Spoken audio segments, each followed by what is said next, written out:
தயாரிக்கிறது comedy scenes அதை எப்படி இல்ல எல்லாருமே தான் நம்ம ஒரு விஷயம் எதை பத்தி பேசினாலுமே இப்ப நீங்க ஒரு ராமாயணம் எடுத்துக்கிட்டா கூட ராமர் அப்படின்றவரை நம்ம பயங்கரமா பாக்குறோம்னா அதுல சுத்தி இருக்கிற ஹனுமன் விபீஷணன் எல்லா கேரக்டருமே அந்த ராமர் அப்படி போர்ட்ரேட் பண்ணுவாங்க. அந்த மாதிரி ஒரு லைஃப்ல யார் முன்னுக்கு வந்தாலுமே அவங்கள சுத்தி இருக்கிறவங்க எல்லாருமே சப்போர்ட் பண்ணி அவங்க மனசார அதை வாழ்த்தி அவங்க சப்போர்ட் பண்ணா மட்டும்தான் அந்த கேரக்டர் ஜெயிக்க முடியும். அதனால என்னால மட்டுமே கிடையாது, என்னுடைய டீம் பிளஸ் என்னுடைய ப்ரொடியூசர்ஸ் டைரக்டர்ஸ் எல்லாருக்குமே அது போய் சேரும். அதாங்க சார், மாமனாரை அப்பா மாதிரி அப்படிம்பாங்க. இந்த படத்துல நீங்க அவன் இவன் காட்டு மிராண்டி ஏதோ பேட் ஸ்மெல் அப்படின்னா கலாச்சிருக்கீங்களே, இந்த மாதிரிலாம் கலாச்சா வீட்டுல எல்லாம் எவ்வளவு இதா இருக்கும்? இல்ல இந்த மாதிரி மாமனார் இருக்கிறவங்க எல்லாம் கைத்தட்டி ரசிப்பாங்க. ஏன்னா நீங்க இந்த படத்துல மாமனாரை பாத்தீங்கன்னா தான் தெரியும். ஃபர்ஸ்ட் நானும் மாமனார் அப்படிலாம் தான் பேசிட்டு இருப்பேன். அப்புறம் பண்ண அது அந்த கேரக்டருக்கான ஒரு மரியாதை தான் அது. அண்ணா நான் தான் கிங்கு சினிமாவில் இருக்கிறவங்களுக்காக சொல்றீங்களா இல்ல ஃபியூச்சர்ல அரசியலுக்கு வர போறீங்களா? அதை ஒட்டி இந்த டைட்டில் நீங்க ஓகே பண்ணீங்களா? இது எப்படி பதில் சொன்னாலும் மாட்டிக்கிற மாதிரி தான் இருக்கும். அரசியலுக்கு வர சொன்னாலும் தப்பா தான் இருக்கும், சினிமா சொன்னாலும். இப்போ அது ஒரு ஹிட்டான ஒரு டயலாக், அது ரஜினி சார் சொல்லி ஹிட்டான டயலாக்.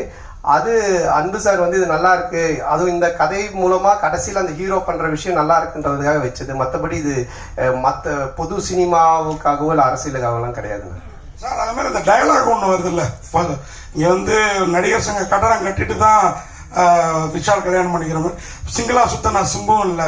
இது வேற அதே மாதிரி இந்த நெட்ஃபிளிக்ஸ்ல இவ்வளவு பிரமாதமா கல்யாணம் பண்ணுவீங்கன்னா நெட்ஃபிளிக்ஸ்ல போட்டுடலாமே அப்படின்னு. இது எல்லாமே இங்க இருக்கிறவங்களை நீங்க தாக்குறது. இதை வேற யாராவது பண்ணா வருத்தம் ஏற்படும். நீங்க பண்ணா நாங்களும் ரசிக்கிறோம், சம்பந்தப்பட்ட அவங்களும் ரசிக்கிறோம். இது இப்படி ரசனையா இருக்குங்கிறத எப்படி யோசிக்கிறீங்க? அதான் அது ரசனையா இருக்கு, இது ஏன் பிரச்சனை ஆகக்கூடாதுன்னு இதை கேட்டு நிறுவீங்க. அடுத்தது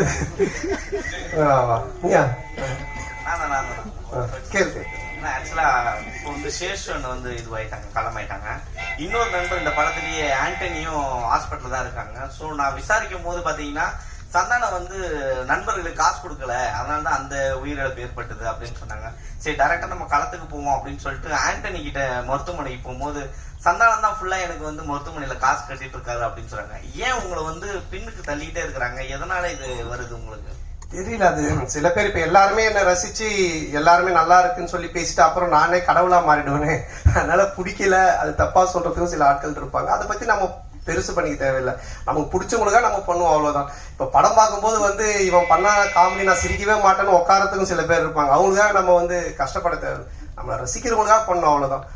நம்ம பண்ற விஷயம் இப்ப உங்களை மாதிரி சில பேருக்கு தெரிஞ்சு அது நல்ல முறையில போய் ரீச் ஆகுது, அவ்வளவுதான். டைட்டில் வரும்போதெல்லாம் பாத்தீங்கன்னா இப்போ தொடர்ந்து இனிமே இப்படித்தான் அப்படின்னு வச்சீங்க. அதுக்கப்புறம் டிடி ரிட்டர்ன் 10 வருஷத்துக்கு முன்னாடி வச்ச டைட்டில் அது தொடர்ந்து இல்ல. நான் தான் நீங்க கிங்ன்றீங்க. நீங்க காமெடியில கிங்கா இல்ல அடுத்தது ஹீரோக்கள்ல கிங்காக போறீங்களா? இல்ல அதுதான் நான் பதில் சொன்னேன். இப்போ இந்த படத்தோட கதைக்கு தான் கிங். இது பொதுவா நம்ம எதுவுமே எடுத்துக்கிறாங்க. அவங்க மாயோனை சாங் போடும்போது எழுந்து வந்த ஆடலான்னு அதை நான் பார்த்துட்டு தான் இருந்தேன்.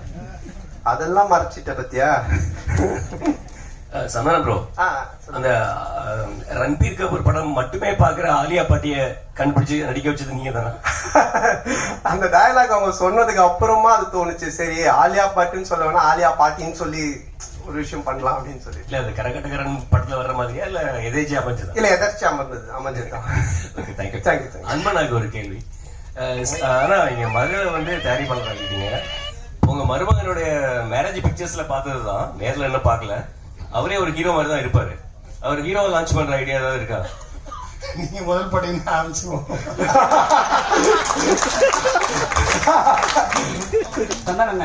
உங்களுக்கு நீங்க படத்துல டைலாக் ஒன்று சொல்லிருப்பீங்க, விஷால் சாரையும் சிம்பு சாரையும் சொல்லிருப்பீங்க. மொத்த சிங்களா சுத்துறது 3 பேர் தமிழ் சினிமால.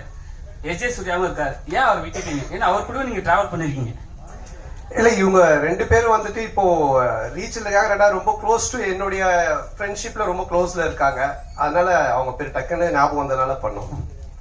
என்னன்னா இப்ப எப்பவுமே நீங்க சந்தானம் சார் ஒரு டீம் எடுத்தாருன்னா எல்லாரையும் கலெக்ட் பண்ணி மொத்தமா ஒரு என்ன சொல்லுவாங்கன்னா ஒரு சீட்டு கட்டு மாதிரி சரி ராஜா ராணி எல்லாமே இருக்கும். இதுல சில பேர் மிஸ் பண்ணதா சொல்றாங்க, அது உண்மையா? யாரு மிஸ் பண்ணாங்க? இப்ப உங்க டீம்ல 2-3 பேர் மிஸ் ஆயிட்டாங்க, அத பத்தி கேக்குறேன். நடிக்கிறதுல சொல்றீங்களா? இறந்துட்டாங்க. ஓகே. அது உடல்நலக்குறைவு, அது சில பேருக்கு அது மரணம்ன்றது நம்ம கையில இல்லை, எப்போ யாருக்குன்னா நடக்கும் தெரியாது. பட் இருக்கிற வரைக்கும் ஆரோக்கியமா வாழ்றதுக்கான விஷயங்களை நம்ம பார்த்துக்கணும், அவ்வளவுதான். அது தவிர வேற எதுவும் இது பண்ண முடியாது. தயாரிப்பாளர் மேடத்துக்கு ஒரு கேள்வி. சுஷ்மிதா மேடம், உங்க அப்பா வந்து நிறைய அனுபவசாலி. முதல்ல நீங்க படம் எடுக்கும்போது இதெல்லாம் செய்யணும், இதெல்லாம் செய்யக்கூடாது, எப்படி படப்பிடிப்பு நடக்கணும், என்ன அட்வைஸ் கொடுத்தாங்க? உங்களுக்கு அடுத்து யாரை வச்சு படம் பெரிய பட்ஜெட்ல தயாரிக்கணும்னு ஆசை? எனக்கு அவர் கண்டிப்பா ஒரு இன்ஸ்பிரேஷன். நான் கிட்டத்தட்ட ஆபீஸ்லயே தான் வளர்ந்தேன். ஸோ ஒவ்வொரு நான் கத்துக்கிட்டு தான் வந்துட்டு இருக்கேன். அண்ட் பெரிய படம் சின்ன படம் இல்லாம மக்கள் என்ஜாய் பண்ற மாதிரி படம் எடுக்கணும் தான் என்னோட ஆசை. ரெண்டுமே இருக்கணும் எனக்கு. சார் இமான் சார், உங்களால பல ஹீரோக்கள் வளர்ந்தாங்க. சந்தானம் சார் ஓரளவு வளர்ந்த ஹீரோ. இன்னும் அவர் வளர்றதுக்கு இந்த பாட்டு இதுவா இருக்குது. தொடர்ந்து உங்க 2 பேரோட டிராவல் தொடர்ந்து இருக்குமா? அடுத்தடுத்த படங்கள்ல வேற எதுவும் கமிட் ஆயிருக்கீங்களா?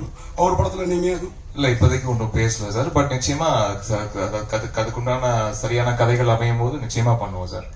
இதுவே ரொம்ப லாங் டைம் வெயிட் தான், அதுக்கு பிறகுதான் அதை பண்ணிருக்கோம். நிச்சயமா கூட சேர்ந்து மறுபடியும் ஒர்க் பண்ணுவோம் சார். அதான சார், நீங்க எப்போதுமே ஆண்கள் அது என்ன மாதிரி ஆள்லாம் ரொம்ப கவர்ந்துருவீங்க உங்க டயலாக் இதுல. இந்த படத்துல பெண்களையும் கவர்னுங்க தான் அந்த பாடல்ல பிங்க் கலரா ஃபுல்லா.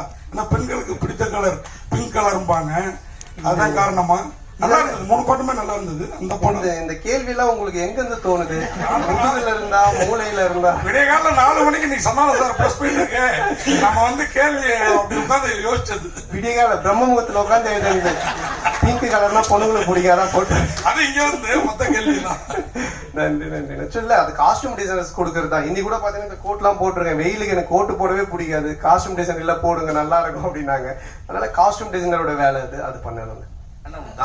கானா பாட்டுனா நீங்க வந்து கலக்குவீங்க, டான்ஸ் கின்ஸ் எல்லாம் பெர்ஃபார்மன்ஸ் இப்போ ஹெவி ஆயிடுச்சு.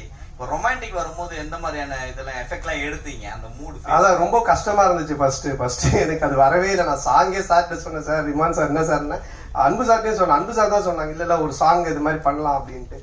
அதுக்கப்புறமா கல்யாண் மாஸ்டர் தான் பண்ணாங்க. அது ஃபர்ஸ்ட் எனக்கு ஒரு மாதிரி எனக்கு அப்படியே ரஃபா நடக்க வச்சுதான் எடுத்தாங்க. நீங்க முறைச்சிக்கிட்டே நடங்க, நீங்க எதுவும் பார்க்க வேண்டாம் அப்படின்னு தான் எடுத்தாங்க.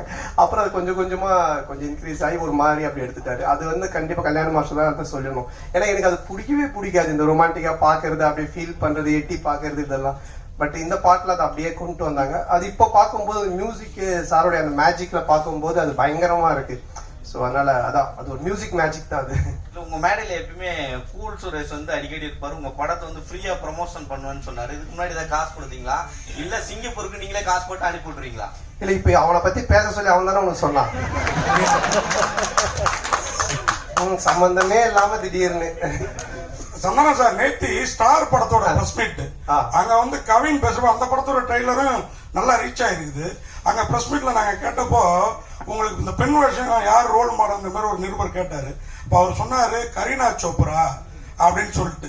நீங்க ஆனா அதுக்கப்புறம் பெண் வேஷமே போல. எனக்கு தெரிஞ்சு ஆனாழகன் பிரசாந்துக்கு அப்புறம் அந்த கரீனா சோப்ரா பெண் நிறைய பேர் பெண் வேடம் கேட்டு நம்ம ஹீரோக்கள் எல்லாம் ரொம்ப ரீச் ஆனது. ஏன் அதுக்கப்புறம் அதை பண்ணல? உங்களுக்கு ரொம்ப ஆப்டா இருக்கும். பண்றேன் நான் கண்டிப்பா. கதை அமையணும் இல்ல சார், கதை அமைஞ்சாதான் கரெக்டா பண்ண முடியும். ஏதாச்சும் ஒரு லேடி கேட்டப்ல ஒரு கதை ஏதாச்சும் வந்தா கண்டிப்பா டெஃபினட்டா பண்றேன். ஹீரோயின் மேடம் உங்களுக்கு ஒரு கேள்வி. அண்ணன் கேட்கிறார். அந்த மைக்கு கையில போட்டு கட்டினாரு அவர் யாருமே தர மாட்டேன். ஹீரோயின் மேடம் இல்ல இல்ல எல்லாரையும் கேட்கணும்ல.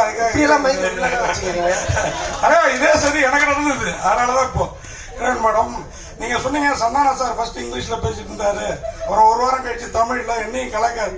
அவர் கலாச்சதுல என்ன பயங்கரமா பங்கமா இருந்தது. இல்ல ஆக்சுவலா அந்த மால் சாங்ல வந்து ஒரு விக் ஒண்ணு வச்சிருந்தோம். அந்த விக் வந்து ரொம்ப அன்கம்ஃபர்டபுளா இருந்தது.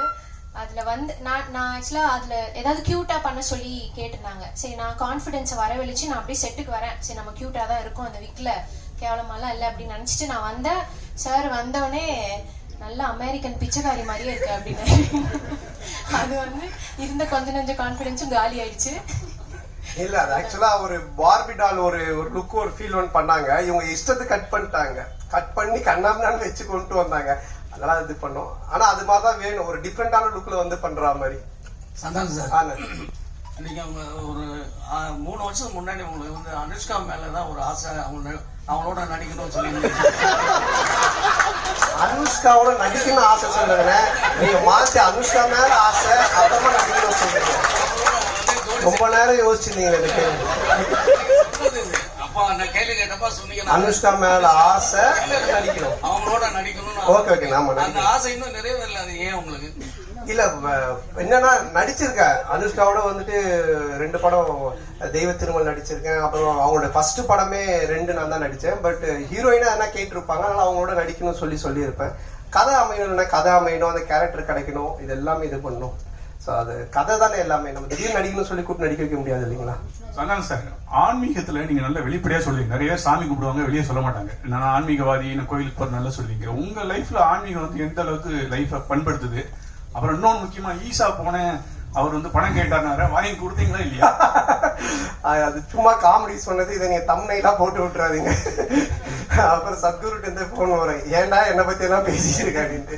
இல்ல அது வந்து ஆன்மீகம் வந்து எப்பவுமே ஒரு என்ன சொல்றது, ஒரு பேஸ் வேணும் நமக்கு. ஒரு ஒழுக்கத்துக்காகட்டும், இல்ல நம்ம செய்யற வேலையில ஒரு டெடிகேஷனா இருக்கிறதுக்காகட்டும், எதுவா இருந்தாலுமே. எனக்கு தெரிஞ்சு நீங்க என்னுடைய பிரஸ் மீட், என்னுடைய படம் எல்லாமே பார்த்திருக்கீங்க, வந்திருக்கீங்க, பேசியிருக்கீங்க. சந்தோஷமா இருப்போம், ஜாலியா இருப்போம். படமா அது மாதிரி தான் நான் எடுக்கிறேன். இதுதானே ஒரு மனுஷனுக்கு வேணும்.